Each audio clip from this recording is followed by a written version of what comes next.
François Hollande vient d'être élu par défaut. C'est une situation difficile. Il a été élu grâce à l'appoint de voix d'une partie de la famille de droite. La droite est majoritaire dans ce pays. On estime son étiage à environ 54, peut-être 55%, enfin bref, elle est majoritaire. Tout le monde, tous les experts le reconnaissent, tous les politologues, tous les politiques le reconnaissent. Il manquait 4 ou 5 points à François Hollande pour réussir par le crédit de sa propre famille. Donc, il lui a fallu des appoints hétérogènes.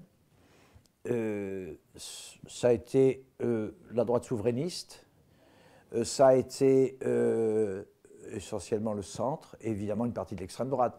Mais j'exclus l'extrême droite de cette coalition, puisque par définition, elle ne se considère pas comme un parti de gouvernement, en tout cas pas pour l'instant.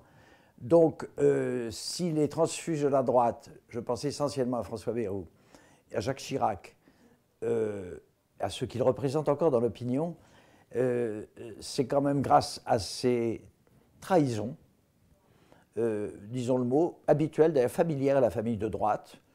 Je pense à l'élection de 81, je pense à la fin de la 4e République, etc.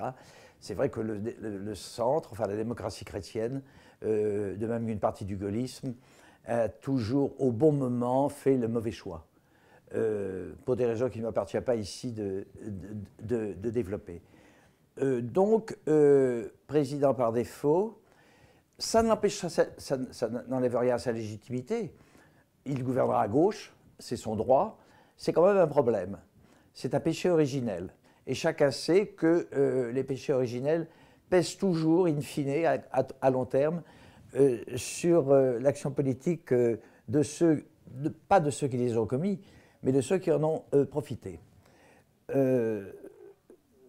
François Hollande se trouve devant une situation dont les Français ne mesurent pas la gravité et dont il va lui falloir dénouer les fils, non pas dans les années, mais dans les mois et même dans les semaines qui viennent.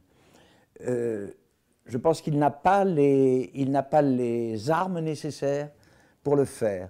Ne parlons pas de son défaut d'expérience, il a près de lui des gens qualifiés. Ne parlons pas non plus de sa faiblesse représentative, car après tout, il aura une majorité parlementaire qui sera, même si elle est hétérogène, qui sera très solide. Je pense simplement à la gravité de la crise rapportée au programme et aux propositions qu'il développe. Je regardais encore ce matin sa déclaration d'intention, telle qu'il l'a distribuée à l'ensemble des Français. Il affirme avec une présomption extraordinaire « je négocierai avec mes partenaires européens ». Il ne pourra pas négocier avec ses partenaires européens.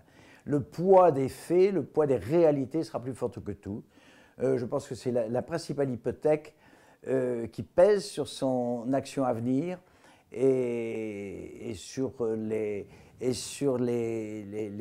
la fiabilité des propositions qu'il énonce aujourd'hui.